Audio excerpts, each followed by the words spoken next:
When did your teacher call your house with devastating news? If I was your daughter, I wouldn't go to school tomorrow. I'd look into moving to another district. The voice said loud enough for me to hear. Why not? Who is this? My mom asked, confused. Just a teacher who's looking out. I can't tell her why, but she needs to go to school elsewhere. The line went dead before my mom could ask anything else. She immediately asked if anything had happened at school recently that I hadn't told her about. Anyone been bothering me or making threats? I told her everything was normal and I had no idea what that phone call was about. My mom said she didn't know either, but she was going to find out. She started texting other parents in our neighborhood, asking if they'd heard anything strange about the school. While she was typing furiously on her phone, I grabbed mine and called my best friend Georgia. She always knew all the gossip. Georgia answered on the second ring, sounding surprised to hear from me. I told her about the weird phone call and how a teacher said I shouldn't go to school anymore. There was a long pause before Georgia responded, and when she did, her voice sounded strange, almost like she was disappointed in me or something. Well, duh, it's because of the whiteboard. My stomach dropped even though I had no idea what she was talking about. I asked her what whiteboard and she made this sound like she couldn't believe I was asking. I thought you were avoiding everyone because of the whiteboard. I'm surprised you even called me. I practically yelled, asking what whiteboard she was talking about. Georgia sighed and said she'd send me the picture, but warned me it wasn't pretty. My phone buzzed with her text and I opened the image. It was a photo of a classroom whiteboard taken from the back of the room.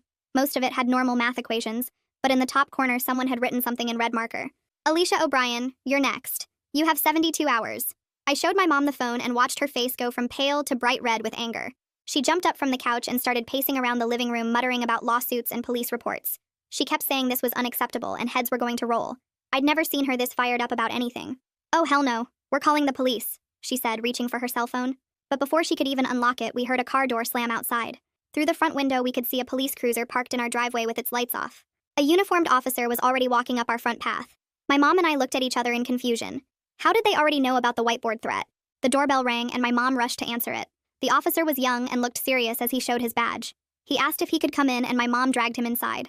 The officer stood in our living room with his hands on his belt, looking between me and my mom. He cleared his throat and pulled out a small notepad. Missy O'Brien, we have reports from multiple students that you may be a target due to your assault. I jumped up from the couch ready to defend myself. Assault? I've never laid a finger on a person.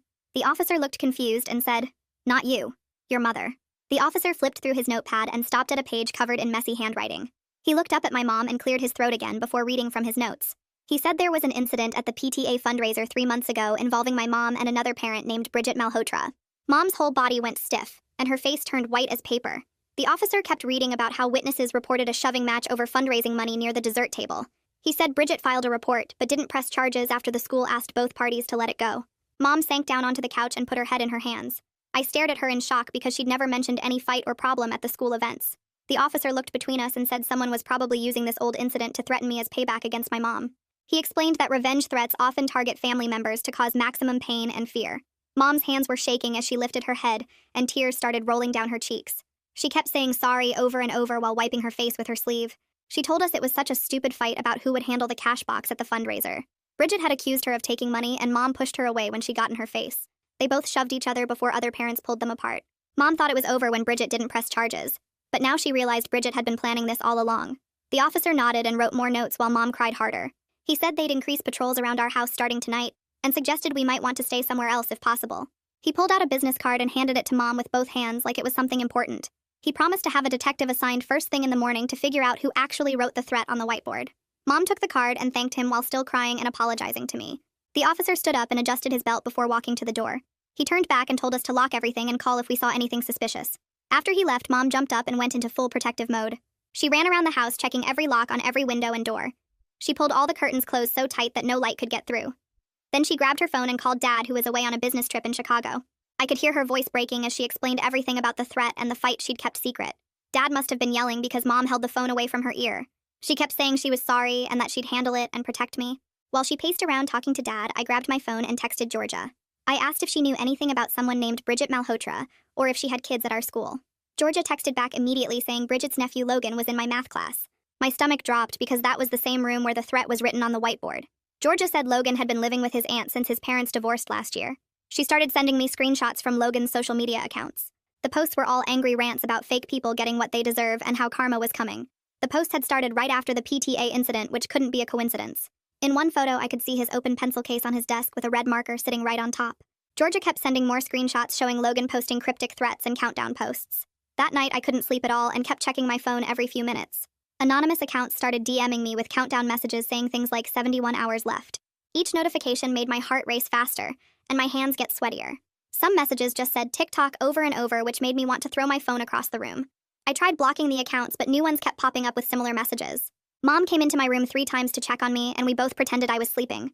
The next morning, Mom decided I should stay home from the school while the police investigated. She called in sick to work, and we sat together on the couch jumping at every car that passed. A delivery truck made us both duck down thinking someone was coming for us. We kept the TV on, but neither of us was actually watching it. At exactly 9 a.m., the doorbell rang and we saw another police car outside. Detective Carter showed his badge and Mom let him in immediately. He was older than the first officer with gray hair and a serious face. He sat down with a tablet and started asking detailed questions about the PTA incident. Mom had to go through every detail about who was there and what exactly happened with Bridget. He wanted to know about any other conflicts or problems we'd had with anyone recently. He confirmed that threatening messages were being traced, but most came from fake accounts using VPNs. He said Tech Crimes was working on it, but these things took time to track down properly. After taking our statements, the detective walked through our house doing a safety check. He suggested we install security cameras on all doors and keep everything locked at all times. He tested our locks and showed us weak spots where someone could potentially break in. He assigned a patrol car to drive by every hour, which made me feel slightly safer. But it also made me feel more like a target knowing we needed that much protection. About an hour after the detective left, Mom's phone rang with the school's main number showing on the screen. She put it on speaker, and the principal's voice filled our living room, sounding way too cheerful for the situation. He started talking about how these kinds of threats happen all the time and usually turn out to be nothing serious. He kept saying I should come back to the school tomorrow because missing class would only hurt my grades. Mom's face turned red and she started yelling about lawsuits and how the district better have good insurance if they let anything happen to me. The principal backtracked so fast it was almost funny, saying of course my safety was the top priority and I could take all the time I needed. After Mom hung up on him mid-sentence, my phone buzzed with a text from an unknown number. The message said it was the teacher who called earlier using a burner phone because the administration had already questioned her about warning us. She explained that all staff got an email telling them not to discuss the threat with parents to avoid causing unnecessary panic. She said she couldn't just let us walk into danger without knowing what was happening, even if it cost her job. Mom took screenshots of everything and added them to the growing folder of evidence on her laptop. My phone started blowing up with messages from kids at the school, and most of them weren't supportive at all. Georgia called that afternoon and her voice sounded weird, like she didn't want to be talking to me. She said everyone at the school was saying I wrote the threat myself for attention since my grades were slipping. She said some kids were even betting on whether I'd actually show up when the 72 hours were up. The betrayal hit harder than the actual threat because these were people I'd known since elementary school. People I'd shared lunches with and studied with for tests were now treating me like some attention-seeking liar. I threw my phone across the room and it bounced off the couch cushions while Mom rubbed my back. Detective Carter came back that afternoon with his tablet and asked if he could look through all my social media accounts. I handed over my passwords even though it felt super invasive because I needed them to know I didn't write that threat. He sat at our kitchen table scrolling through years of posts and messages while I watched from across the room. He pulled up the school's security footage on his tablet and showed us how the camera in the math classroom had a huge blind spot. The whiteboard area wasn't visible at all, which meant they couldn't see who wrote the threat. But the hallway camera showed everyone who went in and out of that room during the lunch period when it probably happened. He made a list of 17 students who entered during that time, including Logan, who went in twice. The detective then told us something that made my stomach drop even more. The lock on that classroom door had been broken for weeks according to maintenance records. Anyone could have snuck in during passing periods or lunch without being noticed by the teacher. He started pulling class schedules to figure out who had opportunity to get in there without being seen. About an hour later, the school resource officer showed up at our door in his uniform looking bored. He sat down and immediately started suggesting that maybe I had triggered someone without realizing it. He asked if I'd rejected anyone recently or gotten better grades than someone who expected to be top of the class. Mom stood up and pointed at the door, telling him to get out if he wasn't going to take this seriously. She demanded they assign a different officer who actually cared about keeping kids safe instead of blaming victims. The officer left looking annoyed, and Mom called the detective to complain about his dismissive attitude. That evening, while we were eating takeout Chinese food, my phone buzzed with an Instagram message. Someone had sent a photo of their hand covered in red marker stains that were still fresh and visible. The message just said getting warmer, and when I looked closer at the background, I could see our school library's distinctive green carpet and wooden shelves. I showed Mom, and she immediately forwarded it to the detective, who said they'd pull the library security footage first thing tomorrow. Mom decided to try calling Bridget to work things out and maybe get her to call off her nephew. She dialed the number and barely got out hello before Bridget hung up on her. We found out later from another parent in our neighborhood that Bridget had been telling everyone Mom attacked her unprovoked at the PTA meeting. She was spreading lies about Mom being violent and unstable, which explained why some parents had been avoiding us. The whole thing was getting messier by the hour, and I couldn't believe how fast everything was spinning out of control. My phone lit up with a text from Georgia saying she needed to tell me something important but couldn't call. She said she'd been in the hallway after lunch and overheard Logan bragging to his friends about teaching someone a lesson.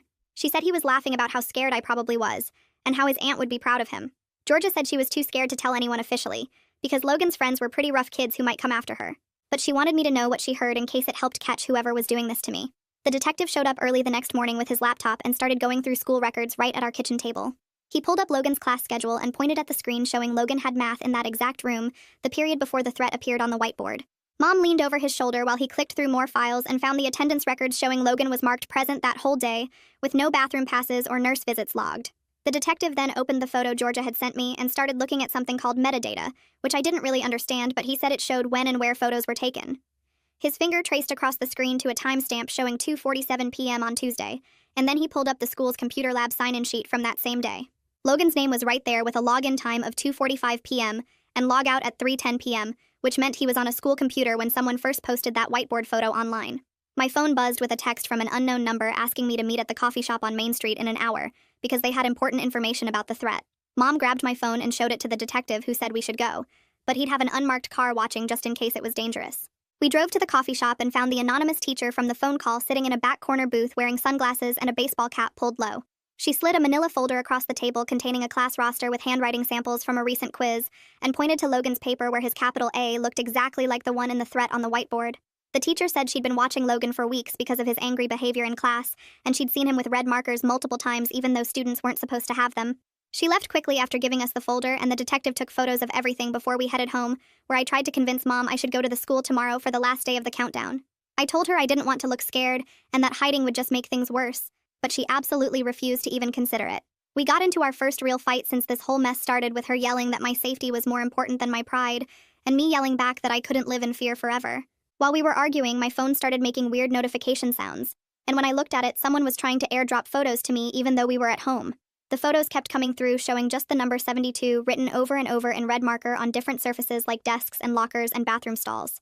The detective said this was really bad because airdrop only works when someone is within about 30 feet, which meant whoever was sending these was basically right outside our house. He called for backup, and 2 patrol cars showed up within minutes to search the neighborhood, while Mom pulled all the curtains closed and double-checked every lock.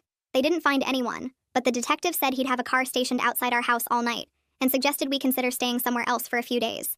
The next morning, the detective called saying he was interviewing Logan at the school with his guardian present and we could watch through video call if we wanted.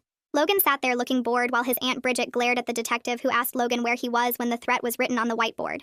Logan said he was at the nurse's office because he had a headache, but when the detective asked for details, his story kept changing from a headache to stomach problems to feeling dizzy. The detective pulled out the nurse's log showing Logan signed in at 1:15 p.m., but then showed a statement from the previous class's teacher saying the threat was already on the board when she came in at 1:05 p.m. Logan's face went red and he started stammering about maybe getting the times mixed up, while Bridget demanded to know if they were accusing her nephew of anything. The detective kept pushing, and Logan finally admitted he'd lied about being at the nurse but claimed he was just in the bathroom and didn't want to get in trouble for taking too long. Later that afternoon, Mom's phone started blowing up with messages from other parents asking if we were okay and what was going on at the school. The district had sent out an email about taking all threats seriously and increasing security, but didn't mention any specifics, which just made parents more worried and curious. Someone figured out it was about me and posted on the neighborhood Facebook page asking if we were the family causing all this drama at the school. The comments started getting nasty, with people saying we were probably making it up for attention, or that Mom must have done something to deserve this if someone was going after her kid. Georgia texted me a link to an Instagram story from last week that she'd been going through trying to help, and in one of Logan's posts you could see inside his locker. If you looked really close at the corner, there was a red marker cap visible, and in the reflection of his locker mirror, you could see someone in a dark hoodie that looked exactly like what Logan wore to the school that day. I was about to call Georgia to thank her when another text came through that made my stomach drop completely.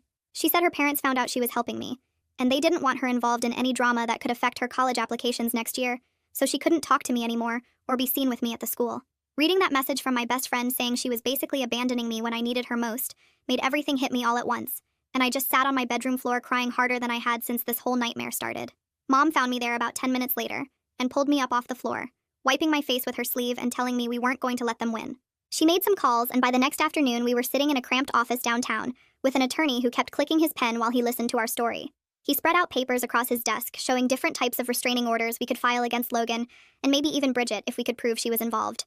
The retainer fee alone was $3,000 just to start the process, and Mom's hands shook a little as she wrote the check, but she said protecting me was worth emptying our savings account. While we were there, the detective called saying he'd gotten more security footage from the school and wanted us to see something important. We drove straight to the police station where he had his laptop set up in an interview room with the video paused on a grainy image of the hallway outside my math classroom. He hit play, and we watched Logan walk out of the room at 1:03 p.m. carrying something in his right hand that he kept close to his body like he was trying to hide it. The detective zoomed in and enhanced the image as much as possible, and you could see what looked like the cap of a marker sticking out between his fingers. It wasn't clear enough to prove anything in court, but the detective said it was one more piece of evidence adding up against him. The next morning, the school resource officer showed up at our door saying the administration wanted to meet with us about my safety. We sat in the principal's office while the resource officer suggested maybe I should be suspended for a few days until things calmed down since my presence at the school was causing disruption. Mom stood up so fast her chair fell backward, and she pointed her finger right at the principal's face, saying, "If they punished me for being a victim, she'd have every news station in the state here by lunch." The principal started backtracking immediately, saying that wasn't what they meant, and of course I could continue attending classes with additional security measures in place. 2 days later, I had to go to the police station to give my formal recorded statement, which meant sitting in a small room with a camera pointed at me, while the detective asked me to go through every single detail from the beginning. He made me repeat parts multiple times, asking if I was sure about specific times and exactly what words people used and who was standing where during each conversation. The whole process took almost 4 hours, and by the end my throat was dry from talking, and my head was pounding from trying to remember every tiny detail perfectly. The detective said my statement was crucial for building the case, especially if it went to trial, and Logan's attorney tried to claim it was all a misunderstanding or a joke gone wrong. That same afternoon, the anonymous teacher sent Mom an email with a photo attached, showing an official reprimand letter from the district saying she'd violated protocol by contacting parents directly about a security matter. She wrote that she'd gladly do it again, because keeping students safe was more important than following stupid rules that protected the school's reputation instead of kids. The letter said she was placed on administrative review, which meant they were considering firing her or suspending her teaching license. Mom immediately forwarded it to our attorney, who said it could help our case by showing the school tried to cover up the threat instead of handling it properly. Things got worse that evening when Mom's phone started going crazy with notifications from Facebook. Someone had leaked her police report from the PTA incident to a local parents group, and whoever posted it had edited parts to make it sound like Mom had attacked Bridget without any reason. The comments were brutal, with people calling our house saying Mom was a psycho who deserved whatever was happening and that I was probably just as crazy as her. One woman left a voicemail saying she hoped someone taught us both a lesson, and another man said we should move out of town before things got worse. The detective came over the next morning with his laptop saying he'd traced the leak back to its source. Someone had used a school district email account to access the police database, which meant it was either a district employee or someone who'd hacked into the system. He showed us the digital trail proving the person had specifically searched for Mom's name and downloaded only her report, not any of the other documents from that incident. This proved someone was actively working to destroy our reputation, while the countdown continued, and the detective said it changed things from a simple threat to a coordinated harassment campaign. He started the process to subpoena the district's email records to find out exactly whose account was used. 3 days later, Bridget finally agreed to meet with Mom for a mediated conversation at the police station. She walked in wearing sunglasses even though we were inside, and sat as far from Mom as possible while the mediator explained the ground rules. Bridget kept her arms crossed at first, but when Mom started talking about how scared I was, and how this had gotten completely out of control, something in Bridget's face changed. She took off her sunglasses, and we could see her eyes were red, like she'd been crying. During the mediation session, Bridget suddenly started sobbing and talking about how humiliated she'd felt after the PTA thing, when everyone saw her get pushed and fall down in front of all those people. She said she'd never felt so small and stupid in her life, and she'd been so angry she couldn't stop talking about it to anyone who would listen, including her nephew. Mom started crying too and apologized over and over, saying she never meant for it to go that far, and she was sorry for letting her temper get the best of her. They actually hugged at the end, which was weird to watch, but the mediator said it was a breakthrough. Bridget wiped her eyes and promised she would talk to Logan immediately about stopping whatever he was planning because she never wanted him to actually hurt anyone. She seemed genuinely shocked when the mediator showed her the evidence we'd gathered and kept saying she just vented to him about being upset, but never told him to do anything like this. We went home after the mediation feeling weird about the whole thing, like maybe this mess could actually get fixed. But around 11 that night, I woke up to this loud splat sound against my bedroom window. I jumped out of bed and peeked through the curtains to see egg yolk sliding down the glass, and then I heard Mom screaming from downstairs. She was standing at the front door staring at our driveway where someone had spray-painted SNITCH in huge red letters across the concrete. The eggs kept hitting the house, one after another, and we could hear people laughing and running away in the dark. Mom called the police while I took pictures of everything with my phone, my hands shaking so bad I could barely hold it steady. The cop who showed up said vandalism cases were hard to solve unless we had witnesses or video, but then our neighbor, Mr. Shimizu, knocked on our door holding his laptop. He'd been watching his security footage after hearing the commotion and caught the whole thing on camera, 2 figures running away after throwing the eggs and spray painting our driveway. One of them was wearing a Letterman jacket with the number 12 on the back, and even in the grainy footage you could see how tall and skinny he was, exactly like Logan, who wore that same jacket every single day. The other person was shorter and kept looking back at our house while they ran, but their face was covered by a hood so we couldn't tell who it was. Detective Carter came over first thing in the morning to look at the footage and said he'd add it to the evidence file, but we needed more than just a jacket and body type to prove it was Logan. That's when my phone buzzed with a text from Georgia saying she was sorry for everything and needed to talk to me. She wrote that she'd been scared of what people would think if she took my side, but she couldn't stay quiet anymore because Logan had been bragging at lunch about teaching me a lesson. She said he'd been showing people pictures on his phone of our vandalized house and laughing about how we deserved worse, and she'd screenshot his messages from their group chat where he was taking credit for everything. Georgia's parents brought her to the police station early on the third morning of the countdown to give an official statement, and she handed over her phone with all the screenshots saved. The messages showed Logan joking about what he'd do when the 72 hours were up, saying things like TikTok and she won't know what hit her, while other kids egged him on with laughing emojis and comments. Detective Carter said this was exactly the evidence they needed to take action, and he called the school right away to inform them about the new developments. The principal finally did something useful, and had Logan removed from the school that morning pending a full investigation, and they put the whole school into something called modified lockdown as a safety measure. We had to show ID to get into the building. All the doors stayed locked during classes, and security guards walked the halls between periods, which made everything feel super serious and scary. Logan's guardian, who turned out to be his grandmother since his parents lived out of state, showed up at the school screaming about lawsuits and civil rights violations. She cornered Mom in the parking lot saying we were ruining Logan's future over a harmless prank, and she'd sue us for defamation and emotional distress if we didn't drop everything immediately. Detective Carter pulled Mom away and warned us that things might get messy legally since Logan's family had money for good lawyers, but he said we had enough evidence to move forward with criminal charges no matter what they threatened. The lab results came back that afternoon showing partial fingerprints on the whiteboard marker that matched Logan's prints from a science project he'd done earlier in the year. Detective Carter explained it wasn't perfect evidence since the prints were smudged, but combined with Georgia's screenshots and the security footage and everything else, it was enough for a judge to sign an arrest warrant. They brought Logan in for questioning that evening, and after 2 hours of denying everything, he finally cracked and admitted he wrote the threat on the whiteboard. He sat there crying and saying he just wanted to scare me because of what Mom did to his Aunt Bridget at the PTA meeting, claiming it was supposed to be a joke, and he never planned to actually hurt anyone. Then he dropped a bomb by saying Tao Yamada was the one who took the picture of the whiteboard and posted it online, which is how it went viral in the first place. They brought Tao in next, and he admitted right away that he thought it would be funny to post the threat for likes and follows. He kept saying he had no idea it would blow up the way it did, or that the police would get involved, and he seemed genuinely sorry about all the trouble he'd caused. The detective made both boys write out full confessions about their roles in everything, from the initial threat to the vandalism to spreading it online, and their parents had to sign papers acknowledging the charges being filed. The next day, the school district sent out this long email apologizing for how they handled the situation and announcing new policies for threat assessment and student safety. They admitted they should have taken the threat seriously from the start instead of trying to keep it quiet, and they promised immediate changes including better security cameras, working door locks, and mandatory threat assessment training for all staff members. The prosecutor called Mom the next morning saying they'd worked out a deal with Bridget's lawyer where Mom could avoid a criminal record if she agreed to a diversion program. Mom had to pay $800 in fines and do 60 hours of community service at the local food bank over the next 3 months. She also had to sign a no-contact order saying she wouldn't go near Bridget at any school events or public places for the next year. The whole thing was humbling for Mom, who kept apologizing to me about how her stupid moment of anger had put me through all this. She started her community service that weekend, getting up at 5 in the morning to help unload trucks at the food bank before her regular work shift. I went with the school counselor 2 days before my return to map out different routes between my classes that would avoid the main hallways where Logan's friends hung out. We picked a spot in the library near the reference desk where I could go if I felt unsafe or needed space during the day. The counselor gave me a special pass that let me leave class 5 minutes early to avoid the crowds between periods. She also arranged for me to eat lunch in the art room with a small group of kids who weren't part of the whole drama. The anonymous teacher who'd warned us got called into the principal's office where they quietly apologized for reprimanding her and told her she was being put on a new student safety committee.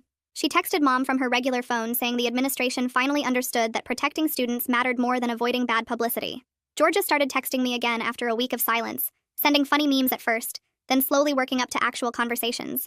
We met at the park near my house where she cried and said she'd been terrified of becoming a target herself, but knew she'd been a coward. I told her I understood being scared, and that she'd come through when it really mattered by giving the police those screenshots. We agreed to new rules about our friendship where she wouldn't share my personal stuff with anyone, and I wouldn't put her in positions where she had to choose sides. The principal called Mom saying the school wanted to offer a restorative justice circle, where Logan and Tao could apologize to me directly with a mediator present. I thought about it for 2 days before agreeing to a 30-minute session with Mom and the counselor there for support. Logan showed up looking smaller than I remembered, his grandmother making him wear a button-up shirt instead of his usual hoodie. He read from a paper where he admitted he'd let his anger about his aunt turn into something dangerous and wrong. Tao went next, his voice shaking as he explained how he'd thought getting internet fame would make him popular, but instead it had nearly ruined multiple lives. They both had to explain what they'd learned and how they planned to make better choices going forward. I didn't forgive them exactly, but I told them I appreciated them taking responsibility for what they'd done. My first day back at the school felt like walking through a movie set where everything looked the same but felt completely different. Most kids nodded at me in the halls or gave me small smiles of support, though a few of Logan's friends turned away when they saw me coming. The safety plan worked better than I expected with teachers stationed at key points between classes, and the counselor checking in with me twice a day. My new lunch spot in the art room turned out to be way better than the cafeteria, with a group of quiet kids who talked about movies and books instead of gossip. Mom started seeing a therapist every Tuesday to work on what she called her anger management issues. She came home from her first session with homework about identifying triggers and practicing breathing exercises when she felt her temper rising. Our family sat down that weekend for what Mom called an honesty meeting, where we talked about keeping secrets and how her hiding the PTA incident had made everything worse. We made new rules about telling each other about any problems right away, and set limits on social media where we all agreed to stay off Facebook and Instagram for at least 3 months. Dad flew home early from his business trip and said he was cutting back on travel, so he could be around more for both of us. The math classroom where everything started got a deep cleaning over the weekend, with the janitor using special chemicals to remove every trace of red marker from the whiteboard. The broken lock that had been taped over for months finally got replaced with a heavy-duty one that clicked loudly when it engaged. I walked past that room on my first day back, stopping for just a second to look through the window at the clean whiteboard covered in new equations. The threat was gone, and everyone who needed to face consequences had started that process, though I knew the memory would stick with me for a long time. Well, that's gonna wrap it up for me today. Kinda makes you stop and think about things, huh? Appreciate you hanging out and wondering through it all with me. Subscribe for more content like this.